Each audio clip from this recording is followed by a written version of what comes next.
الصلاة والسلام على أشرف الأنبياء والمرسلين خاتم النبيين سيدنا ومولانا أبي القاسم محمد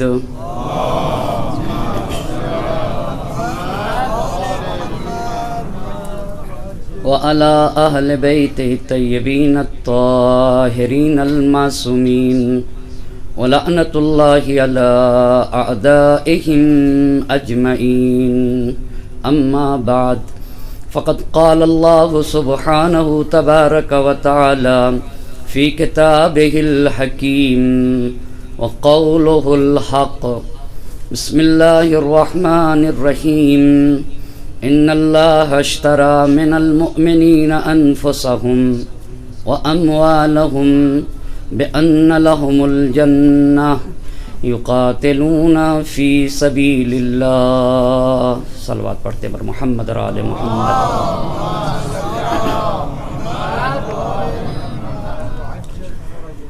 عشر مجالس کی 7ویں گفتگو ہے اور عنوان گفتگو ہے کربلا گام بگام. اس عنوان پہ گفتگو کرنے کے لیے قرآن کریم کی جس آیہ شریفہ کو سرنامہ سخن قرار دیا ہے اس میں اللہ کا ارشاد ہو رہا ہے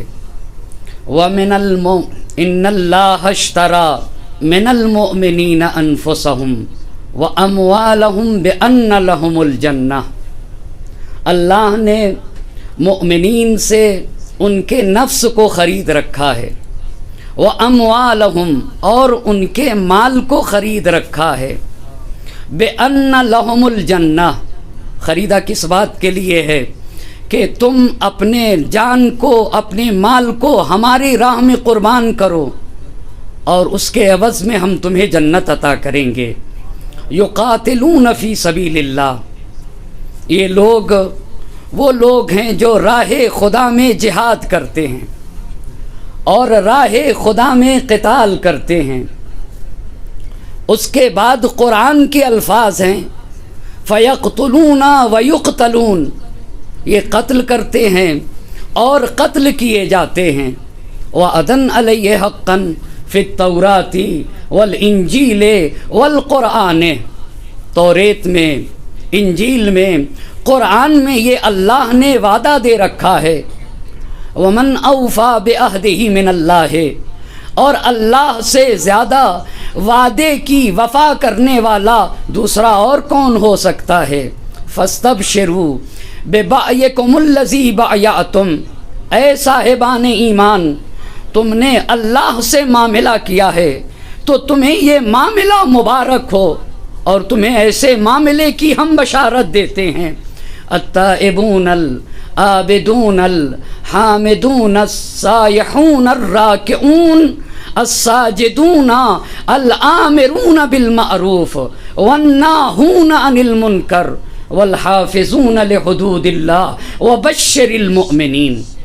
جو لوگ راہ خدا میں اپنی جان کا نذرانہ پیش کرتے ہیں اور اپنے مال کو بھی قربان کر دیتے ہیں، وہ صاحب ایمان کیسے ہوتے ہیں. التائبون العابدون الحامدون السائحون، کہا کہ توبہ کرنے والے آب توبہ سے اپنے وجود کو طیب و طاہر کرتے ہیں. التائبون العابدون الحامدون السائحون الراکعون الساجدون الآمرون بالمعروف، وہ نکلتے اس لیے ہیں تاکہ سماج اور معاشرے میں اچھائیوں کو پھیلایا جا سکے. والناہون عن المنکر، اور برائیوں کا خاتمہ کیا جا سکے. والحافظون لحدود اللہ، یہ وہ لوگ ہیں جو اللہ کے حدود کی حفاظت کرنے والے ہوتے ہیں. وبشر المؤمنین، اور پھر قرآن نے کہا کہ صاحب ایمان کو بشارت دے دیجئے. آیت کے ترجمے کے بعد بغیر کسی تمہید کے کل سے کی گفتگو جہاں پہ ختم کی تھی، آج کی اپنی گفتگو کا آغاز وہیں سے کرنا چاہوں گا. کل آپ کی خدمت میں اتنی بات عرض کی کہ 3 طرح کے کوفے سے خط لکھے گئے تھے، اور امام عالی مقام نے پھر مکہ مکرمہ سے خط لکھا اہل کوفہ کے نام، اور وہ خط مسلم ابن عقیل کے ذریعے سے بھیجا۔ مسلم ابن عقیل بھی کوفے پہنچ گئے۔ 5 شوال کو کوفے میں مسلم ابن عقیل پہنچے ہیں، اور 5 شوال کو پہنچنے کے بعد مختار ثقفی کے گھر پہ آپ نے قیام کیا، اور جب قیام کیا تو گروہ در گروہ شیعہ حیدر کرار آنے لگے۔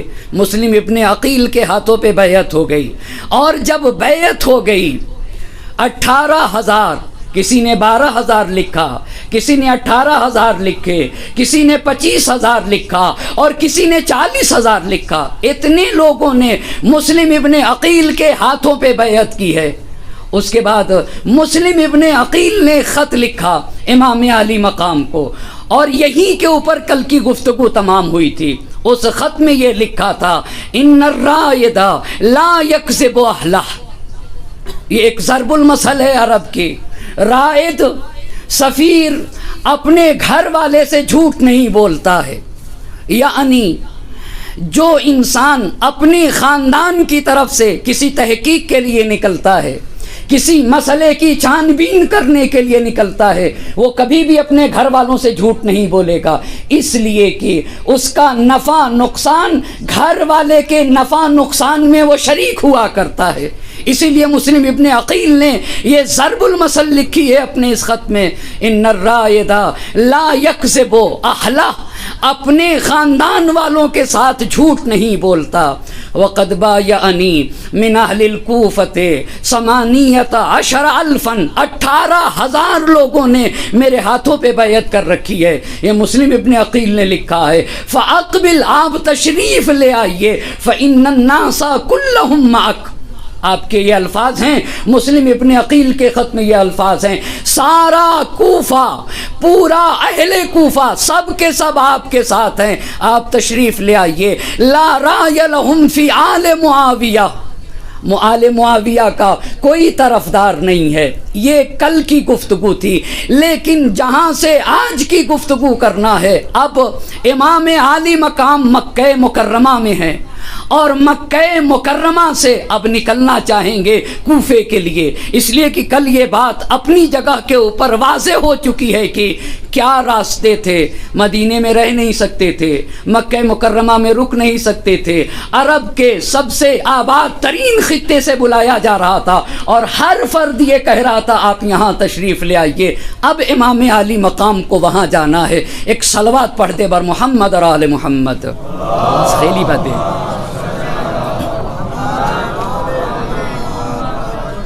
ایک اور صلوات کا سہارا دے بر محمد اور آل محمد۔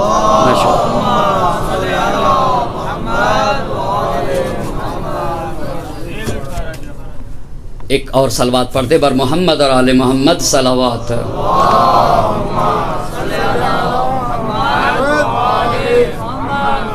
اب امام علی مقام، امام علی مقام، امام علی مقام مکے سے نکلنا چاہتے ہیں، مکے سے نکلنا چاہتے ہیں، مگر اب توجہ کریے گا، 4 مہینے مکہ مکرمہ میں رکے ہیں۔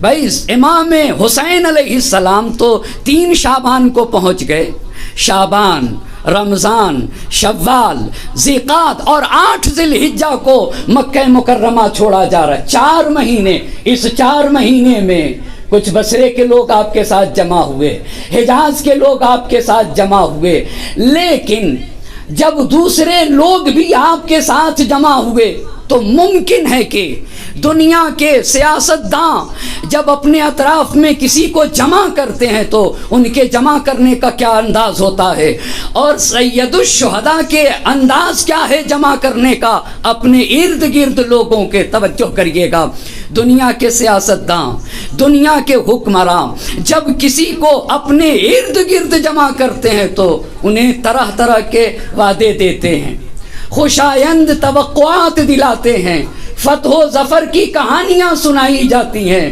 مال و دولت، جاہ و ثروت کے خواب دکھائے جاتے ہیں۔ اتنی بنیادوں کے اوپر اپنے ارد گرد جمع کیا جاتا ہے. لیکن اگر فریب کے ذریعے سے، دھوکہ کے ذریعے سے کسی کو غلط فہمی میں مبتلا کر کے جمع کیا جائے تو اس پہ کسی کو آنچ آئے یا نہ آئے، کسی پہ حرف آئے یا نہ آئے، ہاں ایمان پہ حرف آتا ہے، سچائی پہ آنچ آتی ہے، حقانیت کی توہین ہوتی ہے، حق اور حقانیت کی توہین ہوتی ہے، چاہے کسی کی توہین ہو یا نہ ہو. عزیزان محترم، امام عالی مقام نے باطل سے لڑنے کا جو منفرد طریقہ اختیار کیا ہے نا، آپ کو پتہ ہے اس کی وجہ کیا ہے؟ کیوں باطل سے ٹکرانے کا منفرد طریقہ اس لیے اختیار کیا تاکہ دو چیزیں الگ ہو جائے، حکومت الگ ہو جائے، حقانیت الگ ہو جائے. بہت توجہ کرنے کی ضرورت ہے. کیوں اتنا منفرد طریقہ؟ تاکہ شہنشاہیت الگ ہو جائے، حکومت الگ ہو جائے، اور اسلامی تہذیب، اسلامی تمدن اور اسلامی اصول الگ ہو جائیں. اب امام عالی مقام کس بنیاد کے اوپر اپنے اطراف جمع کر رہے تھے؟ بہت سارے لوگ ممکن ہے کہ غلط فہمی میں مبتلا ہوں، توجہ کرنے کی ضرورت ہے. حسین کوفہ جا رہے ہیں، عرب کا سب سے آباد ترین خطہ عراق، اور اس میں بھی مرکز کوفہ جا رہے ہیں. کوفہ کون؟ دوسری بات، علی مرتضیٰ کا دارالسلطنت رہ چکا. تیسری بات، 150 خط آ چکے کوفہ سے، جس پہ 1 2 3 4 لوگوں کی دستخط موجود. 3 باتیں ہو گئیں. چوتھی بات، مسلم ابن عقیل کے جانے کے بعد 18,000 لوگوں نے ہاتھ پہ بیعت کر رکھی ہے. تو اب اگر امام حسین علیہ السلام کے ساتھ جو لوگ اس 4 مہینے کی مدت میں تھے، انہوں کے ذہن میں یہ بات آ سکتی تھی کہ ممکن ہے کہ حکومت ملے تو ہمیں بھی حکومت میں ایک جگہ مل جائے گی، ممکن یہ ہے کہ ہمیں بھی ساتھ چلنا ہوگا. کوفہ آباد جگہ ہے، ایک آباد خطہ ہے، وہاں کے آباد خطے سے ہمیں بھی مالی فائدہ اٹھانے ہوگا. تو ممکن ہے کہ کوئی اس غلط فہمی میں رہا ہو، مگر حسین کو تو اپنے ارد گرد بہت توجہ کی ضرورت ہے. جگہ جگہ امام عالی مقام یہ فرما رہے تھے کہ میں کیوں نکل رہا ہوں، میں کیوں نکل رہا ہوں، میں کیوں نکل رہا ہوں، تاکہ میرے ساتھ کوئی ایسا نہ آنے پائے جسے میرے مقصد کی معرفت نہ ہو. کوئی ایک بھی ایسا نہ آنے پائے جو میرے مقصد کا عرفان نہ رکھتا ہو، جو میرے عظیم انقلاب کے معارف سے اور اس کے اہداف سے واقف نہ ہو. کہا وہی میرے ساتھ آئے گا جو میرے مقصد کی آگاہی رکھتا ہوگا اور میرے مقصد اور اہداف و مقاصد سے وہ آگاہ ہوگا. تو زہرا کے لال نے جب مکہ سے نکل رہے تھے، کس کی طرف نکل رہے تھے؟ کوفے کی طرف نکل رہے تھے نا. مگر جانے قربان ہو جائیں، لوگ طرح طرح کے وعدے دیتے ہیں، لوگ تو خوشایند توقعات دلاتے ہیں، فتح و ظفر کی کہانیاں سناتے ہیں، مگر امام عالی مقام اپنا گروہ اور جو دیگر حضرات آپ کے ساتھ ملحق ہو گئے تھے، مکے میں ایک تاریخی خطبہ ارشاد فرمایا. وہ خطبہ کیا ہے؟ توجہ کرنے کی ضرورت ہے. اور صرف مکے ہی میں نہیں، صرف مکے ہی میں نہیں، ولید کے دربار سے جب انکار بیعت کر کے نکلے ہیں، ولو یہ کہ بالدلالت الالتزامیہ، تبھی وہاں کے اوپر ایک شعر پڑھا تھا. اس شعر کا مقصد یہ تھا کہ موت کی وجہ سے حسین ذلت کو برداشت کر ہی نہیں سکتا. کہا موت کی وجہ سے حسین ذلت کو برداشت کر لے، ممکن نہیں. موت کی وجہ سے حسین پیچھے ہٹ جائیں، ممکن نہیں. بلکہ شعر پڑھا میرے امام نے راستے میں، سامزی وما بالموت عار علی الفتى اذ ما نوى حقا وجاہد مسلما. مگر موت جمع مرد کے لیے ذلت و رسوائی کی بات ہے. سامزی وما بالموت عار علی الفتى، ایک جمع مرد انسان کے لیے موت ذلت ہرگز نہیں ہے. اذ ما نوى حقا وجاہد مسلما، اگر انسان کے پیش نظر حق ہے، حقانیت ہے، تو موت انسان کے لیے ذلت و عار ہرگز نہیں ہے. اگر انسان سر تسلیم خم کیے ہوئے ہے، اس کے بعد میرے امام نے کہا ہے کہ میں تو جاؤں گا، ان عشتو فلم اندم، اگر میں زندہ رہا تو میرے لیے کوئی شرمندگی کی بات نہیں. فَإِن مُتُّ لَمْ يُلَمْ، اور اگر میں مر گیا تو میری سرزنش نہ کی جائے گی، میری سرزنش نہ کی جائے گی۔ وَكَفَى بِكَ ذُلًّا أَن تَعِيشَ وَتُرْغَمَ، ذلت کے لیے یہی کافی ہے کہ تم زندہ رہو مگر تمہاری ناک رگڑ دی جائے۔ ایک صلوات پڑھیں بر محمد اور آل محمد۔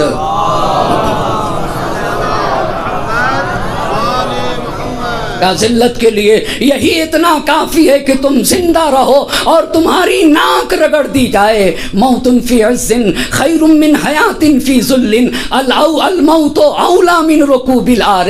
جگہ جگہ موت کا تذکرہ کیوں کہنا چاہتے ہیں؟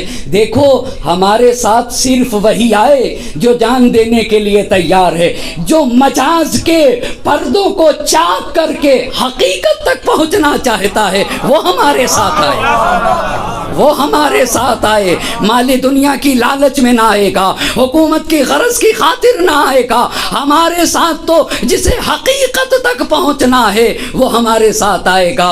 اسی لیے علی مقام نے کہا دیکھے کوئی غلط فہمی میں مبتلا نہ رہے، 4 مہینے میں ضرور رہا ہوں۔ امام نے فرمایا خط الموت، مکے میں خطبہ، خط الموت علی ولد آدم مخط القلادت علی جید الفتى، موت تو بندے مومن کے گلے کا ہار ہے۔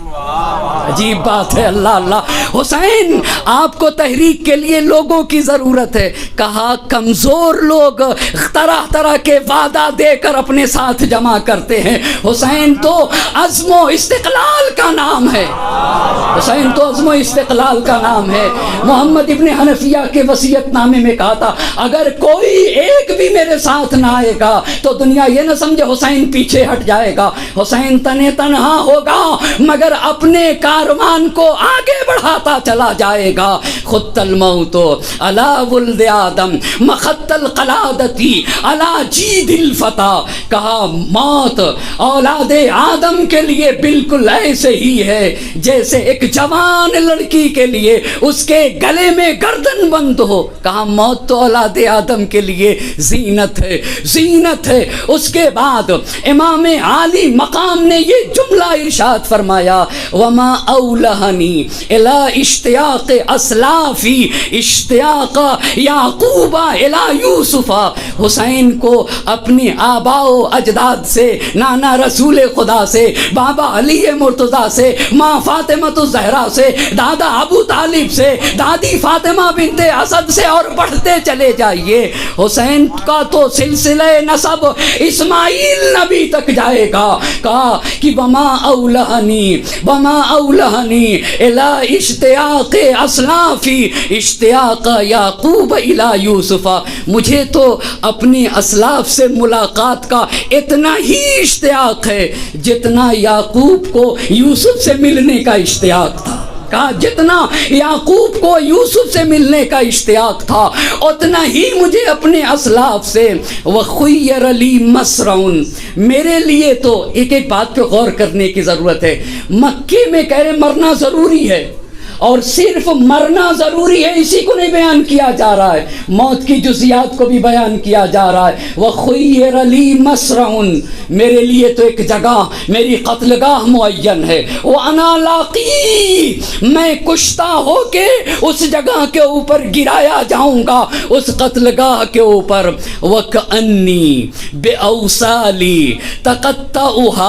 تَقَطَّعُهَا ذِئَابُ الْفَلَوَاتِ بَيْنَ النواوی سے والکربلا، اللہ اللہ، کہا میرے جسم کے جوڑ بند ہیں نا، میں دیکھ رہا ہوں کہ کربلا کے میدان میں صحرا اور بیابان کے بھیڑیے یعنی یہی ابن زیاد کا لشکر، یزید کی فوج، کانی بے اوصالی کانی بے اوصالی تقطعها ذئاب الفلواتی بین النواوی سے والکربلا، کربلا کے صحرا اور بیابان میں اور کربلا کے میدان میں صحرا اور بیابان کے بھیڑیے میرے جوڑ بند کو جدا جدا کر رہے ہیں، جدا جدا کیا جا رہا ہے۔ وہ کیا کرنا چاہتے ہیں؟ فَيَمْلَأَنَّ مِنِّي اَكْرَاشًا جَوْفًا وَأَجْرِبَةً صُغْبًا، وہ میرے خون سے اپنی پیاس کو بجھانا چاہتے ہیں، مجھے قتل کر کے اپنی بھڑاس مٹانا چاہتے ہیں۔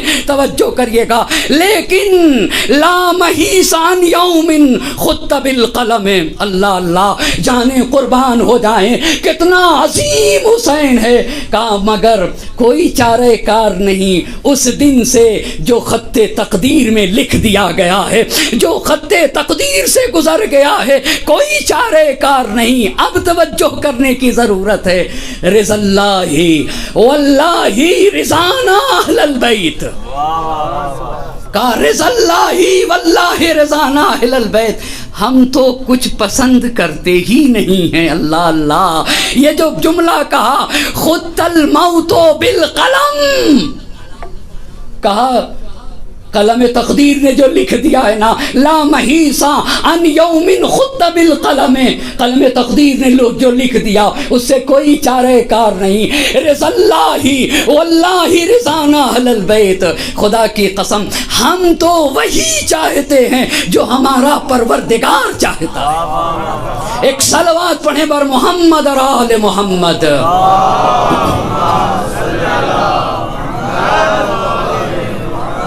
ہم تو صرف وہی چاہتے ہیں، نصبر علی بلائے، ہم تو اللہ کے امتحان پر، آزمائش پہ صبر کرنے والے ہیں۔ یوفینا اجور الصابرین، اللہ ہمیں صبر کرنے والوں کا، صابرین کا اجر دینے والا ہے۔ اور ایک امام نے ایک عظیم بات کی طرف اشارہ کیا، کہا مگر ممکن ہے کہ رسول اللہ کا گوشت، میں نے اصول کافی میں یہ حدیث پڑھی ہے، اصول کافی میں جہاں کے اوپر میں اطہار کی تاریخ کا تذکرہ ہے، آپ وہاں پہ مراجعہ کر لیں، اس میں واضح لفظوں میں یہ لکھا ہوا ہے سید الشہداء نے کسی خاتون کا شیر نہیں پیا ہے، واضح لفظوں میں کسی خاتون کا۔ تو سید الشہداء کے کہا رسول اللہ کا انگشت مبارک چوستے تھے تو 2 دن کے لیے کفایت کر جاتا تھا، اور وہاں کے اوپر یہ جملہ لکھا ہے کہ اس کا مطلب یہ ہے کہ رسول اللہ کا خون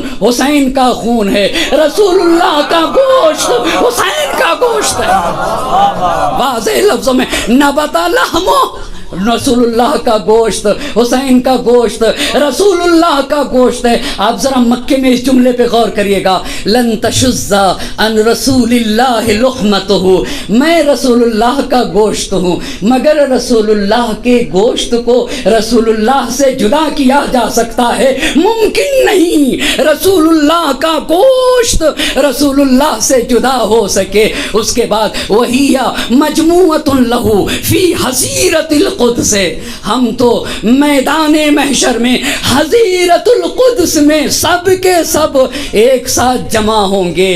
تقر بہم عینہ، ہمارے ذریعے سے رسول اللہ کی آنکھ کو ٹھنڈک ملے گی۔ ینجز بہم وعدہ، اور ہمارے ذریعے سے ان کا وعدہ پورا ہوگا۔ اتنی بات کہنے کے بعد امام عالی مقام نے اپنے اصحاب سے، اپنے گھر والوں سے، اور اس 4 مہینے کی مدت میں جو لوگ جمع ہوئے تھے نا، ان سے ایک عظیم جملہ کہا، من کانا باذلا فینا محجتہ فلیرحل معنا۔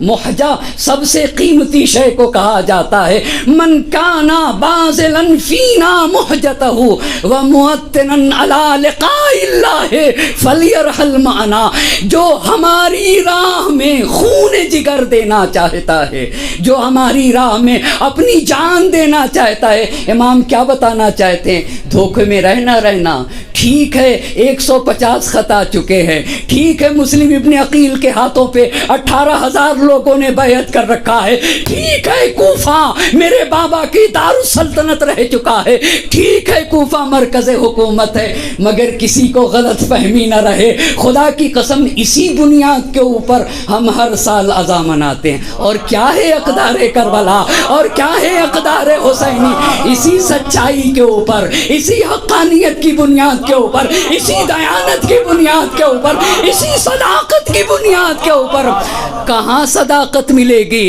کہاں ایمانداری ملے گی، کہاں ایسی دیانت ملے گی جو کربلا میں موجود ہے؟ دنیا اگر کوئی واقعہ لے آئے تو پھر ہم کو بتائے۔ ایک صلوات پڑھے بر محمد اور آل محمد۔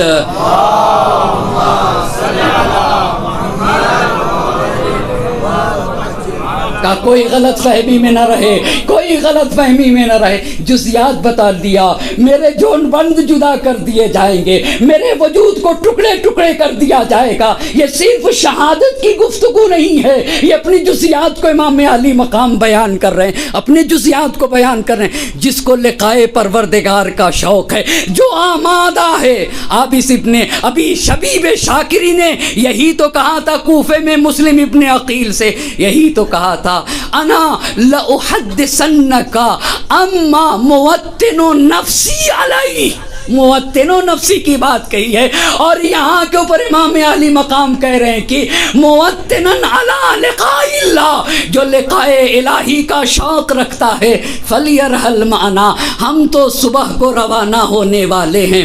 امام حسین علیہ السلام اپنا کاروان لیے ہوئے کوفے سے باہر نکل رہے تھے، مگر اب تاریخ کے الفاظ آپ کی خدمت میں عرض کرنا چاہوں گا۔ ایک صلوات پڑھیں بر محمد اور آل محمد۔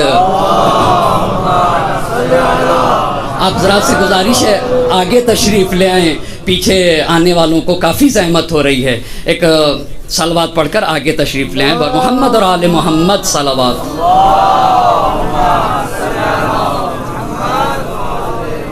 اگر ہو سکے تو تھوڑا سا اور آگے آ جائیں، ادھر جگہ کافی ہے، پیچھے رہنے والے کو کافی زحمت ہوتی ہے۔ ایک اور صلوات پڑھیں بر محمد اور آل محمد صلوات۔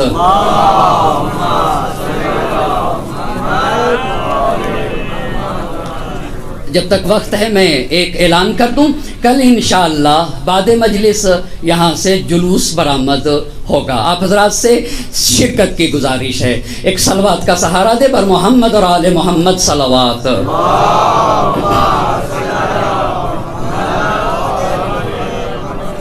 بس پہلی بات یہ ہوئی کہ من کانا بازلن فینا محجتہ وموطنن علی لقاء اللہ فلیرحل معنا۔ اب اس کا مطلب یہ ہے کہ جو صادق ہے، جو ایماندار ہے، جو دیانت دار ہے، جس کو حقانیت سے تعلق ہے، کوئی غلط فہمی میں نہ رہے، یہ سچوں کا کارواں ہے، یہ ایماندار اور دیانت دار لوگوں کا کارواں ہے۔ اس میں تو وہ آئے جنہیں لقائے الہی کا شوق ہو۔ حسین کا قافلہ نکل رہا تھا، مگر عمرو بن سعید مکے اور مدینے دونوں کا حاکم ہوا۔ کیوں؟ ولید معزول کر دیا گیا۔ ولید کی معزولی کے بعد اب عمرو بن سعید مکے کا بھی حاکم ہے، مدینے کا بھی حاکم ہے۔ اتنی آسانی سے امام علی مقام کہہ رہے تھے جگہ جگہ نہ مجھے گھیر لیا جائے گا، اگر نہ نکلوں تو مجھے گرفتار کر لیا جائے گا۔ تاریخ نے لکھا ہے، آپ ملاحظہ کریں، امام علی مقام نکلے ہیں نا، تو جب نکلے تو مکے کے باہر یحییٰ ابن سعید، یہ یحییٰ ابن سعید کون ہے؟ عمرو بن سعید کا بھائی ہے۔ یحییٰ ابن سعید کی قیادت میں ایک فوجی دستے نے جا کر امام کا راستہ روک لیا، امام کا راستہ روک لیا، مزاحمت ایجاد کی۔ کہاں پہ مزاحمت ایجاد کی جا رہی ہے؟ مکے میں۔ اور یہی یحییٰ ابن سعید کہہ رہے کہ آپ مکے واپس تشریف لے چلیں، آپ کو نہیں جانا ہے، توجہ کریں گے۔ اور امام علی مقام کہہ رہے ہیں کہ نہیں، مجھے مکہ چھوڑ کے جانا ہے۔ اچھا، تاریخ کے الفاظ ہیں اور الفاظ آپ کی اس خدمت میں نقل کرنا چاہوں گا۔ تدافع فریقان، تدافع فریقان فاضطربوا بالصیاط، کوڑے چل گئے، کوڑے چل گئے، دونوں فریق میں آویزش ہو گئی، اختلاف ہوا، کوڑے چلے۔ اور تاریخ نے لکھا ہے کہ اصحاب حسینی نے اتنی جرأت کا مظاہرہ کیا، مکے کے باہر کی بات ہے، توجہ کریے گا۔ یحییٰ ابن سعید کہہ رہا تھا کہ حسین کو پلٹا کے لایا جائے، ان کی مکمل سازش تھی امام۔ اسی لیے تو کل نکن صاحب کی اس بات کو نقل کیا تھا کہ ایک عام گورنر کے امان نامے کی حیثیت ہو ہی کیا سکتی ہے جب مرکزی حکومت قتل کرنا چاہے۔ بھئی جب مرکزی حکومت قتل کے در پہ ہے تو ایک عام ایک گورنر کی کیا حیثیت ہو سکتی ہے؟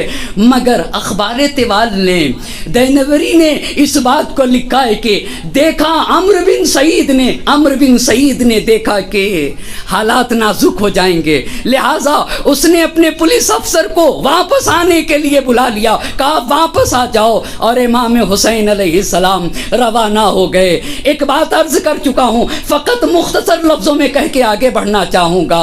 یہیں کے اوپر عبداللہ ابن جعفر آئے تھے نا، جناب انہوں محمد کو بھیجا تھا اور عبداللہ ابن جعفر آئے تھے اور وہ امان نامہ لکھ کے بھی آئے تھے، مگر امام علی مقام نے کہا نہیں مجھے جانا ہے۔ میرے نانا نے آ کر مجھے بتایا ہے کہ حسین آپ کو جانا ہوگا۔ ان لوگوں نے پوچھا کہ آپ کے نانا نے کیا بتایا ہے؟ کہا کچھ بھی ہو جائے میں اپنے نانا کی بات نہیں بتا سکتا، میں تو اس وقت تک نہ بتاؤں گا جب تک کہ میں خود قربان نہ ہو جاؤں۔ اب جب حسین جدا ہونے لگے تو یہ یحییٰ ابن سعید کا دستہ کہہ رہا تھا کہ حسین آپ جماعت مسلمین کو چھوڑ کے باہر جا رہے ہیں، آپ مسلمانوں میں تفرقہ۔ تو امام علی مقام نے ایک آیت پڑھی، تم مسلمان ہو کب؟ بہت توجہ کرنے کی ضرورت ہے۔ تم مسلمان ہو کب؟ کربلا میں امر حق کی برتری سے جنگ تھی، طاقت نانے شعیر حیدری سے جنگ تھی، عظمت دینی نئے پیغمبری سے جنگ تھی، جس کا قرآن میں ہے ذکر اس داوری سے جنگ تھی۔ کب نفاق ارباب حق سے برسر پیکار تھا؟ کب نفاق؟ کہاں نفاق کی جنگ تھی؟ کفر اور اسلام کی جنگ تھی۔ کہاں نفاق کے؟ کب نفاق ارباب حق سے برسر پیکار تھا؟ وہ خدا پہ آخری لاتو حبل کا وار تھا، وہ خدا پہ آخری۔ اسی لیے میرے امام نے قرآن کی وہ آیت پڑھی جو کفر اور اسلام میں جدائی کو بتاتی ہے، لی عملی ولکم عملکم، میرا عمل میرے ساتھ ہے اور تمہارا عمل تمہارے ساتھ ہے۔ انتم بریئون مما عمل، جو میں کر رہا ہوں تم اس سے بری ہو اور جو تم کر رہے ہو میں اس سے بری ہوں۔ ایک صلوات پڑھیں بر محمد اور آل محمد۔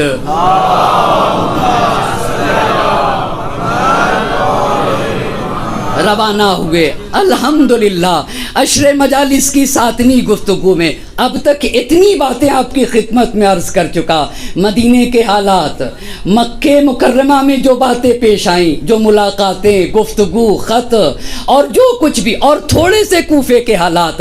اب اس وقت سے جو گفتگو ہوگی وہ یہ ہے کہ مکے سے کربلا تک جانے میں جن منازل کو طے کیا ہے، جہاں کے اوپر امام علی مقام رکے ہیں، تو کربلا سے، مکہ مکرمہ سے کربلا تک انشاءاللہ اسی پہ گفتگو شاید عشرہ تمام ہو جائے، میں ان منازل کو عرض نہ کر سکوں گا۔ کربلا میں پہنچنے سے شہادت تک کے منازل وہ رہ جائیں گے، وقت نے اجازت نہ دی کہ ان باتوں پہ گفتگو کیا جا سکے، ممکن ہے تھوڑا سا اشارہ کر سکوں، مگر اب اس وقت سے ان باتوں کے اوپر کہاں امام علی مقام رکے اور کون سے عظیم واقعات رونما ہوئے، مکے سے لے کر کربلا تک بڑی منزلوں کو طے کیا ہے۔ کچھ جگہیں ایسی ہیں جہاں پہ رات و دن رکے ہیں، 24 گھنٹے رکے، کچھ جگہیں ایسی ہیں جہاں پہ دن بھر رکے، کچھ جگہیں ایسی ہیں جہاں پہ 4-5 گھنٹے رکے، کچھ جگہیں ایسی ہیں جہاں پہ امام علی مقام صرف نماز کے لیے رکے ہیں، اور کچھ جگہیں ایسی ہیں جہاں سے صرف گزر گئے۔ اب ترتیب سے میں آپ کی خدمت میں پیش کرنا چاہوں گا۔ یہاں سے نکلے ہیں امام علی مقام، تو پہلی جگہ جہاں پہ امام علی مقام نے قیام کیا ہے اس جگہ کا نام ہے تنعیم۔ تنعیم کسے کہتے ہیں؟ ہمارے اس مجمع میں بہت سارے حاجی ہیں اور ہوں گے، اور اللہ سب کو یہ توفیق عنایت فرمائے، حج بیت اللہ کی توفیق عنایت کرے، اور جو جا چکے انہیں بار بار توفیق عنایت فرمائے۔ تنعیم مکے سے 2 فرسخ کے فاصلے پہ، یہ قدیمی تاریخ کے اعتبار سے عرض کرنا چاہوں گا، 2 فرسخ کے، ایک چیز ہے حرم اور ایک ہے مکہ۔ مجھے بزرگ اساتذہ معاف کریں گے، میں تو اپنے چھوٹے بھائیوں کے لیے بتانا چاہوں گا، ایک ہے حرم اور ایک ہے مکہ۔ ہر مکہ، شہر مکہ، پورا شہر مکہ حرم نہیں ہے، اور نہ ہی پورا حرم شہر مکہ ہے.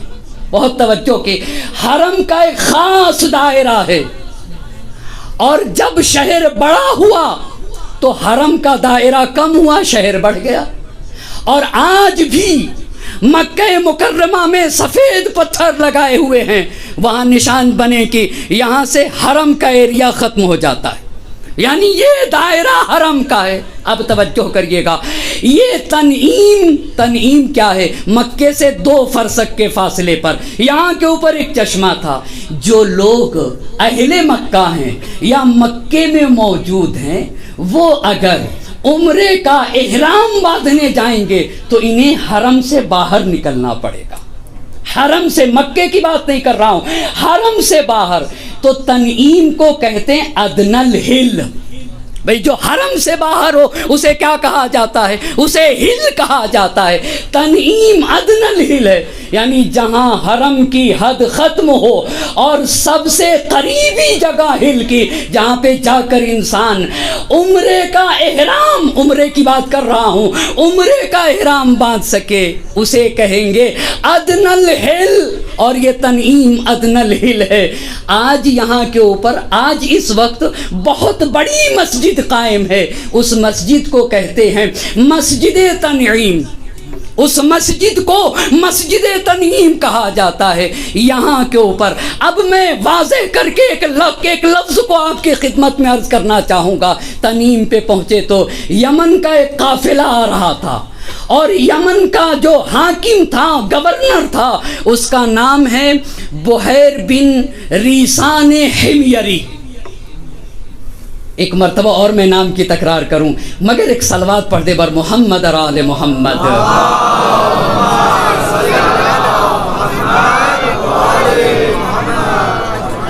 بحیر بن ریسان حمیری.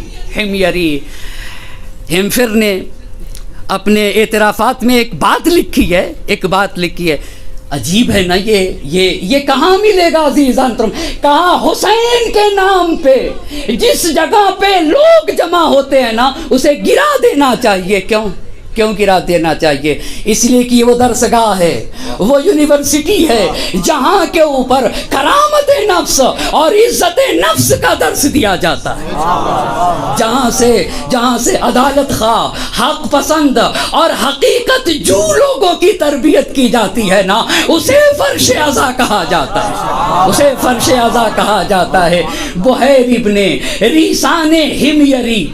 اور یہ بیت المال دے کر یزید کے پاس بھیج رہا تھا. بیت المال کیا ہوتا ہے؟ اپنے چھوٹے بھائیوں کے لیے بہت معذرت کے ساتھ اپنے بزرگوں سے یہ میری مجبوری ہے کہ میں کوئی بھی ایک چھوٹا سا طالب علم ہوں نا، تو چونکہ طالب علم ہوں تو میں سوچتا ہوں کہ اپنے پڑھے ہوئے درس کو ایسے ہی پیش کروں جیسے اپنے استاد سے پڑھا ہو. یہ میں اپنی عادت سے مجبور ہوں. میں چھوٹی بات کی بھی توضیح کرنا چاہتا ہوں، میں کسی کے لیے نہیں، میں تو اپنے لیے توضیح کرنا چاہتا ہوں، اور صرف اس بات کو بتانے کے لیے کہ دیکھو جیسا میں نے پڑھا ہے ویسا پیش کرنا آتا بھی ہے یا آتا نہیں ہے. میرے بزرگ اساتذہ، مفکرین، دانشور، مصنفین، میں ان سے معذرت کے ساتھ ان باتوں کو کہنا چاہوں گا، مگر کہوں گا عزیزان محترم، کہوں گا اس جگہ کے اوپر قافلہ آ رہا تھا اور وہ مال لیے ہوئے تھا. تو بیت المال کسے کہتے؟ بیت المال کی توضیح دے رہا تھا نا. جو مسلمانوں کا مال ہوتا ہے اسے بیت المال کہا جاتا ہے، مگر یہ بیت المال حاکم کے اختیار میں ہوتا ہے. یہ حاکم کے سوال کیا اس وقت کہ جب یزید کرسی پہ بیٹھا ہے تو کیا یزید بیت المال کا حقدار ہے یا سید الشہداء؟ بنیادی سوال ہے آپ سے بنیادی سوال ہے. اس بیت المال کو تصرف کرنے کا حق کس کو ہے؟ امام عالی مقام کو یا یزید جیسے بدکردار انسان کو؟ ہرگز نہیں. کیا بیت المال گناہوں میں صرف کیا جائے گا؟ کیا بیت المال عیاشیوں میں صرف کیا جائے گا؟ کیا بیت المال غلط کاموں میں صرف کیا جائے گا؟ تو اگر یہ بیت المال یزید کے پاس جائے گا تو شراب خانوں میں لگے گا، عیاشیوں میں لگے گا، برائیوں میں لگے گا۔ اس بات کو عرض کر رہا ہوں، امامت کے اختیارات کیا ہیں؟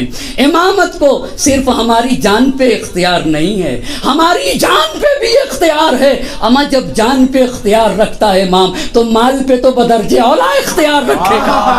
جب جان پہ امام کو اختیار ہے نا، یہی تو ولایت کا مطلب یہ ہے نا۔ ایک مطلب تو یہی ہے کہ الست اولا بکم من انفسکم، کیا میں تمہاری جانوں پر تم سے زیادہ اختیار نہیں رکھتا ہوں؟ قالوا بلا یا رسول اللہ، آ رہا تھا اور بیت المال تھا اس قافلے کے ساتھ، بیت المال تھا۔ امام عالی مقام توجہ کریے گا، یمن کا قافلہ شام جا رہا تھا، تنیم پہ ملاقات ہو گئی تو کیا رکھے ہوئے تھا اپنے ساتھ؟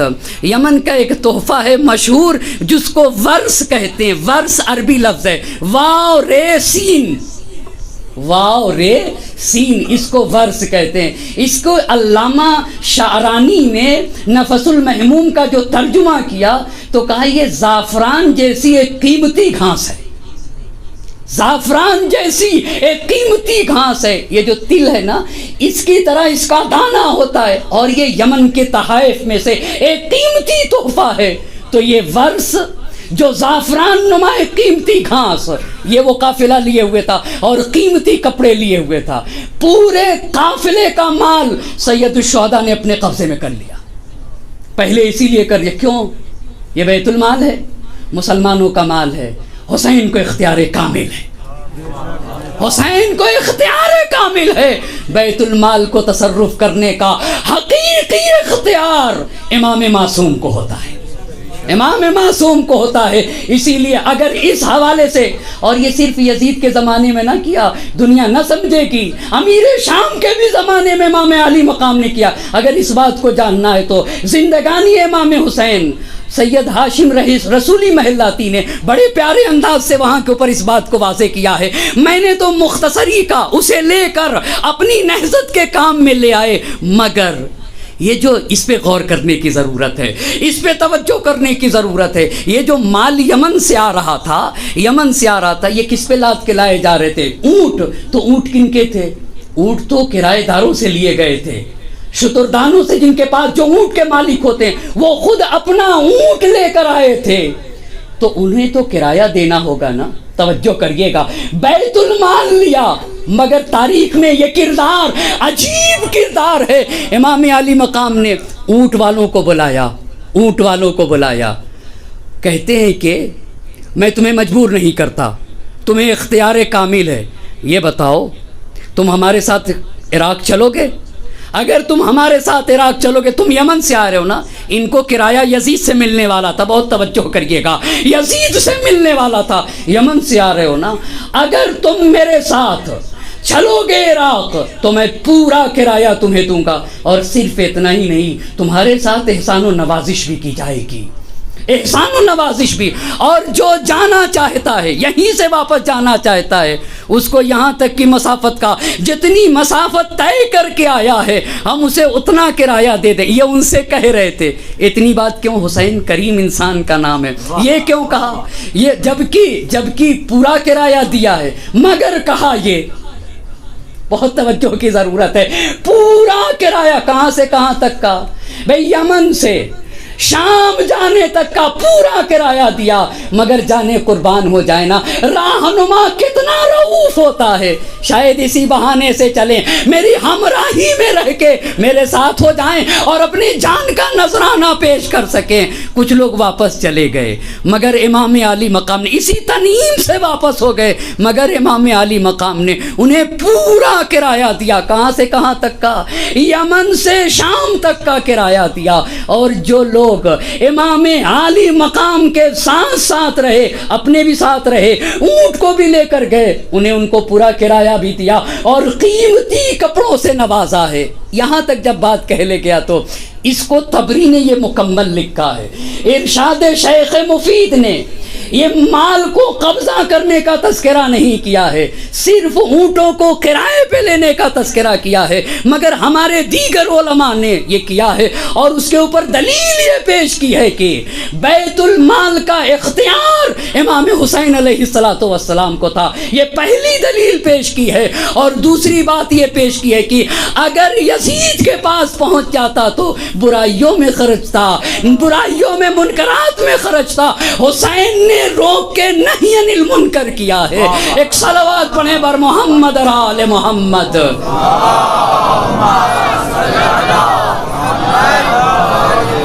یہ پہلی جگہ تنعیم کی جگہ جسے ادنی الہل کہا گیا، قافلہ آگے بڑھ گیا.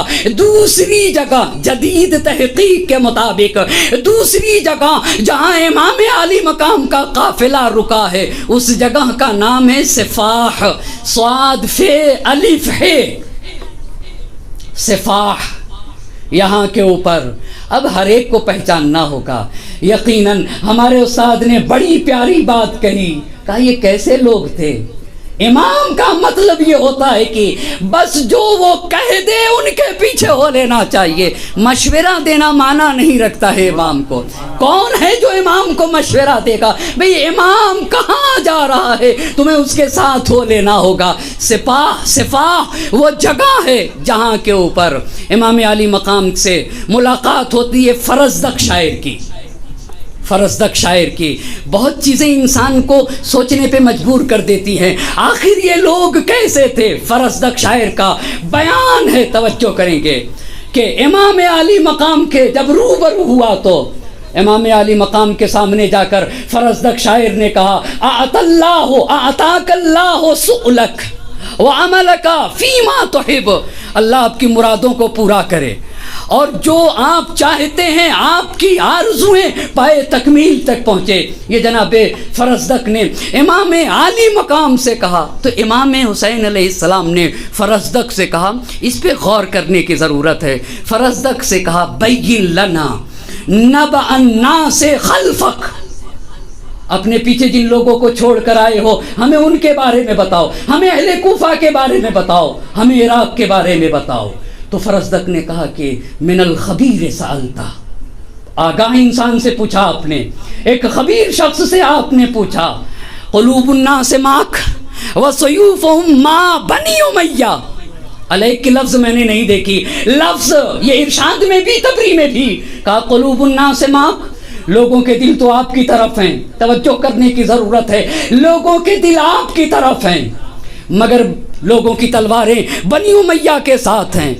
والقضاء ينزل من السماء، قضاء و قدر الہی آسمان سے نازل ہوگی. واللہ یفعل ما یشاء، اور اللہ جو چاہتا ہے کرتا ہے. توجہ کریے گا، امام عالی مقام نے کہا صدقتا، سچ کہا تم نے. للہ الامر، تمام اختیار تو خدا کے ہاتھ میں ہے. ان اللہ یفعل ما یشاء، اللہ جو چاہتا ہے وہ کرتا ہے. ربنا کل یوم ربنا فی شان، ہر دن اللہ کے قدرت کا ایک نیا کرشمہ دکھاتا ہے، نیا کرشمہ دکھاتا ہے. اس کے بعد امام عالی مقام نے فرزدق سے کہا کہ اگر ہماری دلی خواہشوں کے مطابق ہماری تقدیر ہماری دلی خواہشوں کے مطابق لکھی ہے نا تو ہم اللہ کا شکر ادا کریں گے اور ادائے شکر میں اللہ ہی کی مدد چاہیں گے. اے اللہ تو ہی ہماری مدد فرما.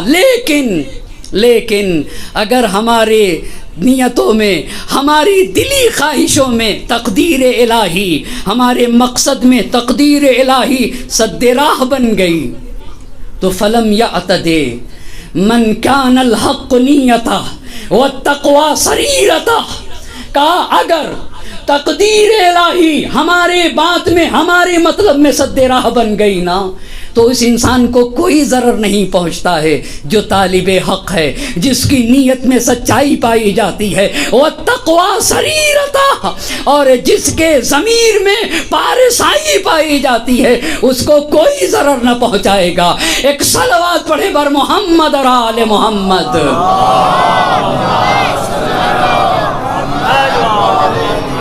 ایک اور صلوات پڑھ دیں بر محمد اور آل محمد.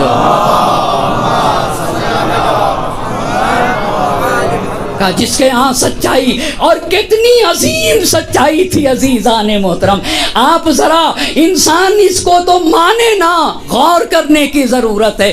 30,000 کی فوج سے زہرا کا لال کہہ رہا تھا کیا میں نبی کا نواسا نہیں، کیا میں علی مرتضیٰ کا بیٹا نہیں، کیا میں فاطمہ کا لخت جگر نہیں، کیا خدیجۃ الکبریٰ میری نانی نہیں، کیا میں نے حلال محمدی کو حرام کیا ہے، کیا میں نے حرام محمدی کو حلال کیا ہے، کیا میں نے کسی کو خراش لگائی ہے. 30,000 کی فوج، خون کی پیاسی فوج سے، اور مجمع میں خاموشی چھائی ہوئی تھی. کیوں نہیں بول دیتا کوئی؟ کیوں نہیں بول دیتا؟ ایک تنہا انسان کتنی شجاعت کا مظاہرہ کر رہا تھا. آخر سوچنا چاہیے ہر انسان کو کیا بات تھی جو ان کے منہ میں گرہ لگائے ہوئے تھی، جو ان کے زبانوں پہ تالے لگائے ہوئے تھی، کیوں نہیں بول رہے تھے؟ یہ کون سی شجاعت تھی، یہ کون سی طاقت تھی، یہ کون سی قوت تھی؟ اکیلا انسان کہہ رہا تھا کیا تمہارے منہ میں زبان نہیں؟ کیا تمہارے منہ میں زبان نہیں بولتے؟ کیا میں نے خراش لگائی؟ تاریخ نے لکھا ہے ایک فرد بھی مجمع سے کھڑا نہ ہو سکا. یہ کیا تھا؟ فقط حسین کے یہاں یہ قوت ہے جو 30,000 کے دشمن سے اپنی حقانیت کا کلمہ پڑھا لے. اسے حسین کہا جاتا ہے، اسے حسین کہا جاتا ہے. ایک صلوات پڑھیں بر محمد اور آل محمد.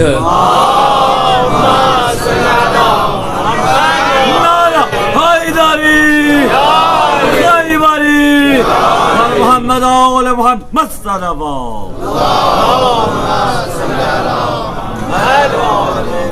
تو فرزدق آپ آئے کیوں نہیں؟ ہر ایک کے ذہن میں یہ سوال ہوگا، ہر ایک کے ذہن میں یہاں مجمع میں سوال ہوگا فرزدق آئے یا نہیں ہوا ہے؟ ہوا کیا فرزدق کا آخر کار جو حسین سے کہہ رہے تھے کہ اللہ آپ کی آرزوؤں کو پائے تکمیل تک پہنچائے. ہوا کیا؟ لبا فرزدق کا بیٹا ہے جس کا نام ہے لبا. یہ خود راوی ہے اور اپنے باپ سے روایت کو نقل کرتا ہے کہ میرے والد کا بیان ہے. اب یہ فرزدق کا بیان سنیں. میرے والد کا بیان یہ ہے کہ میرے والد نے کہا کہ میں اپنی ماں یعنی فرزدق اپنی ماں کو لے کر سن 60 ہجری میں حج کے لیے گیا، اور جب حج کے لیے پہنچے فرزدق، اب توجہ کریے گا، حرم میں پہنچے، دیکھا کہ ایک قافلہ ہے، قافلہ نکل رہا ہے، حسین کے ہاتھوں میں تلوار اور حسین کے ہاتھوں میں نیزے، قافلہ نکل رہا ہے. فرزدق نے پوچھا یہ کس کا قافلہ ہے؟ کہا حسین کا قافلہ ہے. فرزدق آگے بڑھے، توجہ کریے گا، فرزدق آگے بڑھے. آگے جب بڑھے تو امام علی مقام نے پوچھا ممن انتا، کہاں سے آ رہے ہو، کس قبیلے سے ہو، کہاں سے تمہارا تعلق ہے؟ تو فرزدق کہتے میں نے کہا عراق سے آ رہا ہوں. فرزدق کا بیان ہے کہ اس کے بعد امام نے کچھ نہ پوچھا، اس کے بعد کچھ نہ پوچھا، توجہ کریے گا. اور فرزدق نے ایک سوال کیا جس کو کل وہ یہاں کے اوپر سوال تھا مقام سپاہ پر، ما آجلک عن الحج، آخر جلدی کاہے کی ہے، کیوں اتنا جلدی جا رہے؟ 2 دن رہ گئے ہیں، حج کر کے چلے جاتے. تو امام علی مقام نے کہا لو لم آجل لاخذت، اگر جلدی نہ کرتا تو مجھے یہی گرفتار کر لیا جاتا. یا ارشاد شیخ مفید میں یقبض علیہ فینفذ الی یزید ابن معاویہ، گرفتار کر کے مجھے یزید ابن معاویہ کے پاس. پھر فرزدق کہتے ہیں کہ میں نے نذر کے متعلق اور حج کے اعمال کے متعلق امام سے سوال بھی کیا. سوال کرنے کے بعد، یہ ان کے بیٹے کا بیان ہے، سوال کرنے کے بعد فرزدق جدا ہوئے. کہا جب میں وہاں سے جدا ہوا تو دیکھا کہ ایک بڑا قیمتی خیمہ نصب ہے، بڑا خوبصورت خیمہ، ایک قیمتی خیمہ نصب ہے. فرزدق نے کہا میں قریب گیا تو میں سمجھ گیا کہ یہ کس کا خیمہ ہے. کہا میں سمجھ گیا کہ یہ عبداللہ ابن عمرو عاص کا خیمہ ہے، عمرو عاص کے بیٹے عبداللہ کا خیمہ.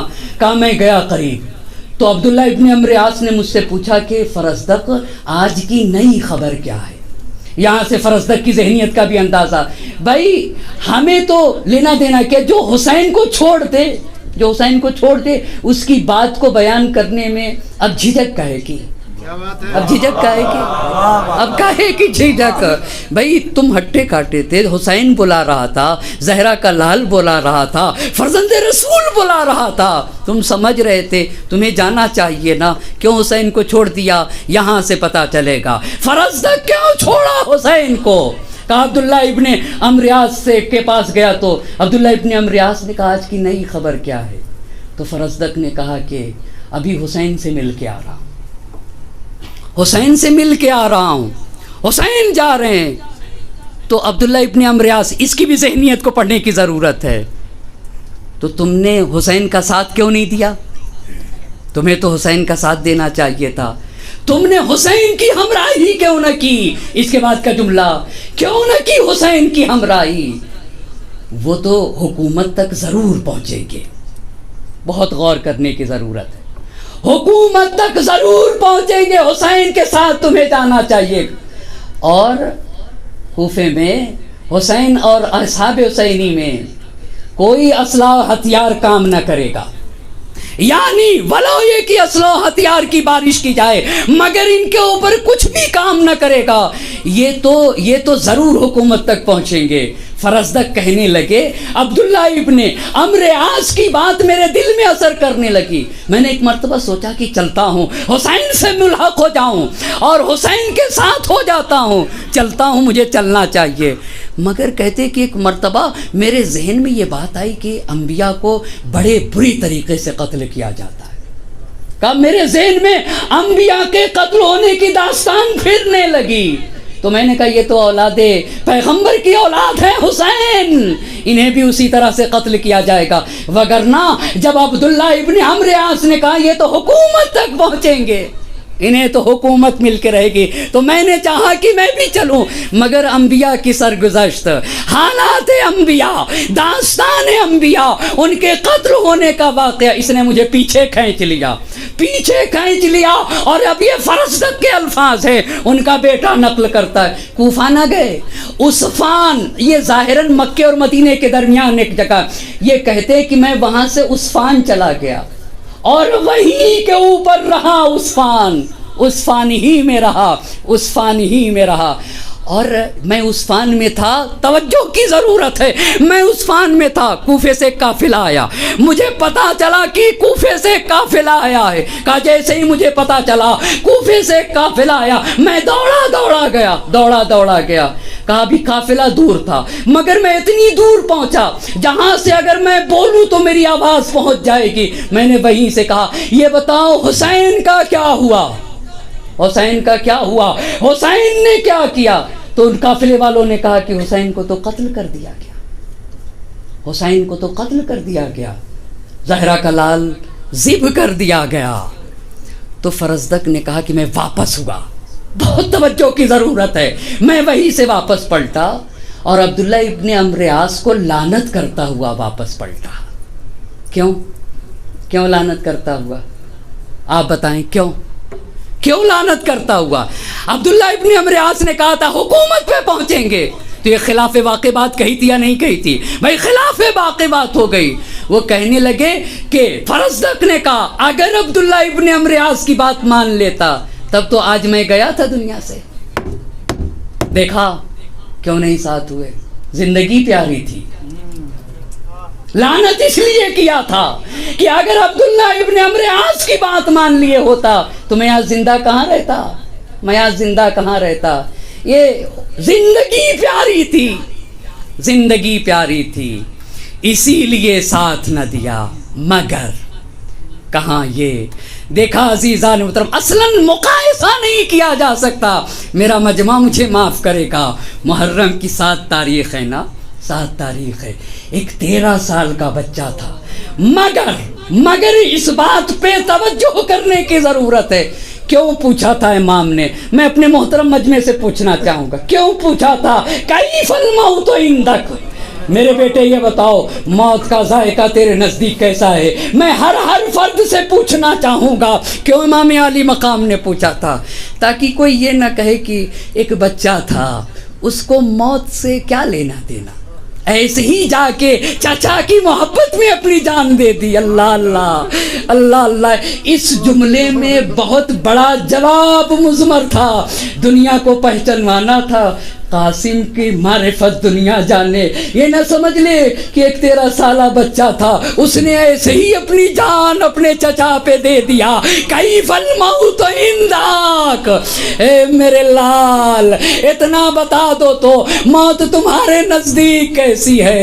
احلا من العسل، احلا من العسل۔ ایک جملہ اور کہوں گا، ایک جملہ اور کہوں گا، 3 سال کے امام حسن علیہ السلام کے فرزند ہیں نا، اور 3 سال کے تھے تو امام حسین علیہ السلام کے ساتھ تربیت پائی ہے، پروان چڑھے ہیں۔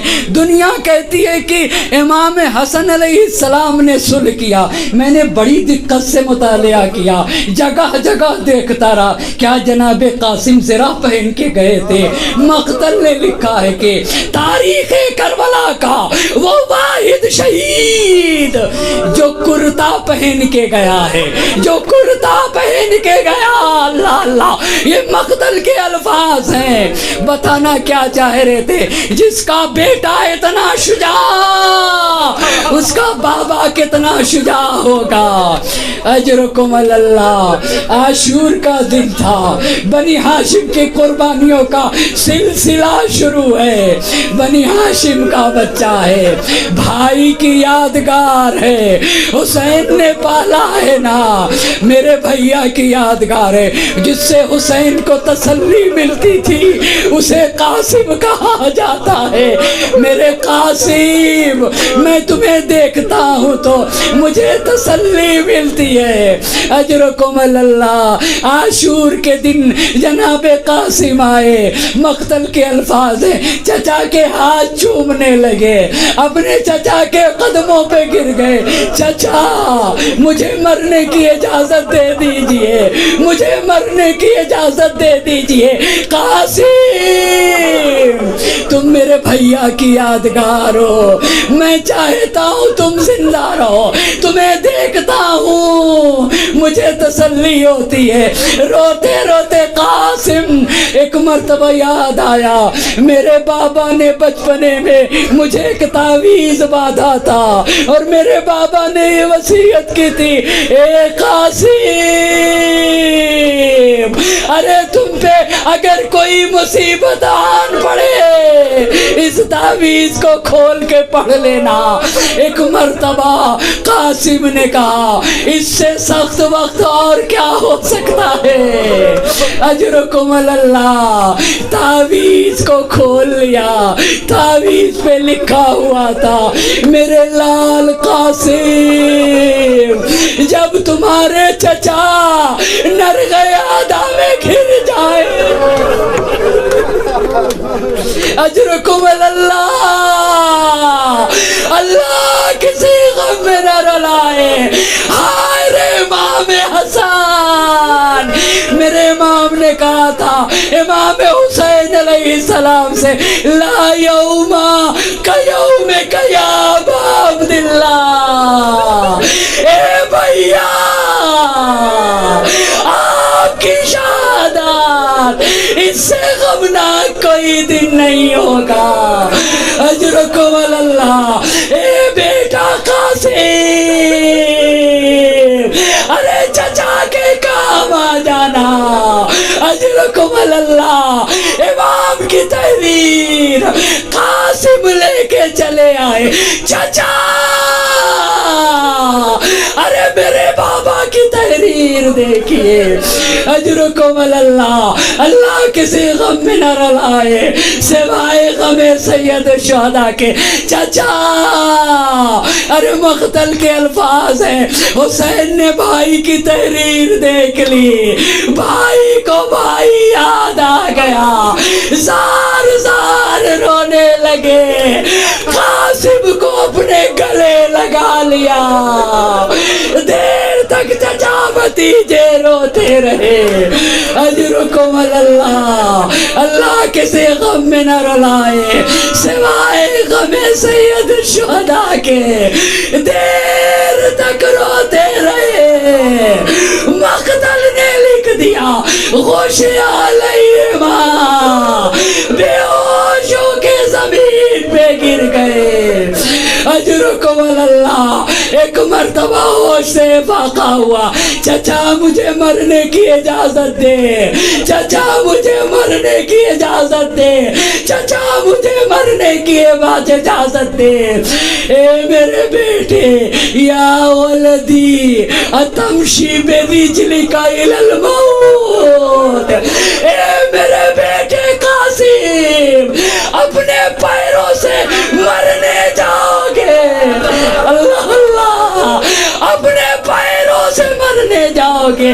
کیف یام وانت بین الادائے وحیدان غریبان، اے چچا نر گئے آدھا میں گر گئے، آپ تنہا عالم غربت میں، اے چچا روحی لروح کل فدا، نفسی لنفس قلب کا، چچا میری جان آپ پہ قربان، اجرکم اللہ اجرکم اللہ۔ ارے یزیدی فوج کا ایک شخص کہنا ہے جب حسین کے خیمے سے نکل رہے تھے، کانا فلقت الکمال، مادر قاسم سے پوچھو، دشمن کہہ رہا تھا جیسے چاند کا ٹکڑا، ہائے رے مادر قاسم، میرے لال چچا پہ قربان ہونا ہوگا۔ بات ختم کر دیتا مگر مقتل کے الفاظ ہیں، حسین نے امامہ پہنا دیا، کفن پہنا دیا، مگر یتیم تھے نا، یتیم تھے نا، حسین نے پالا تھا بھائی کی امانت، ایک مرتبہ غریبہ چاٹ کر دیا۔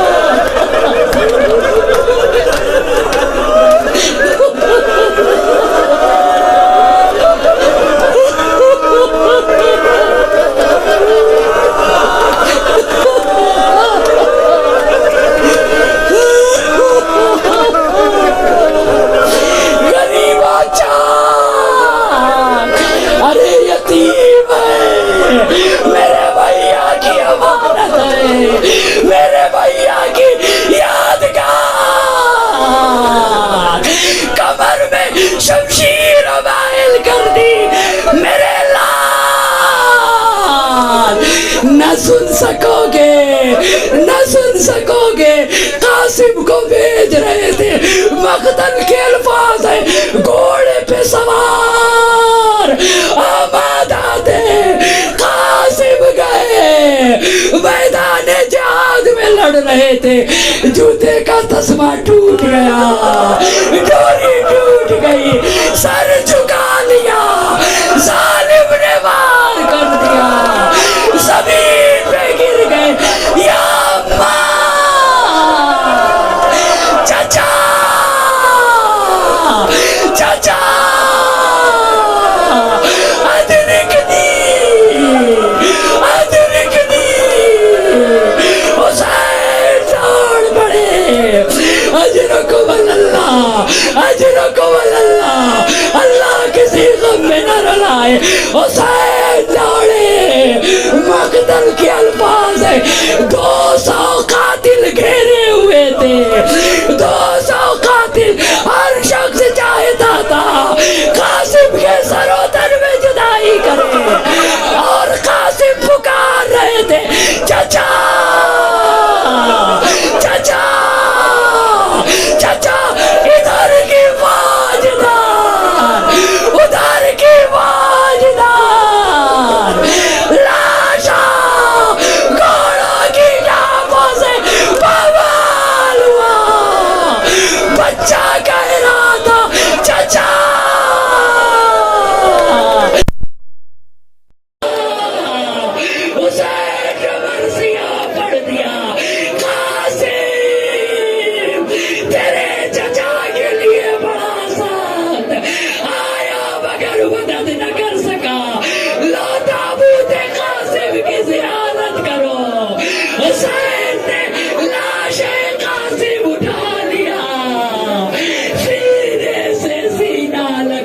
دیا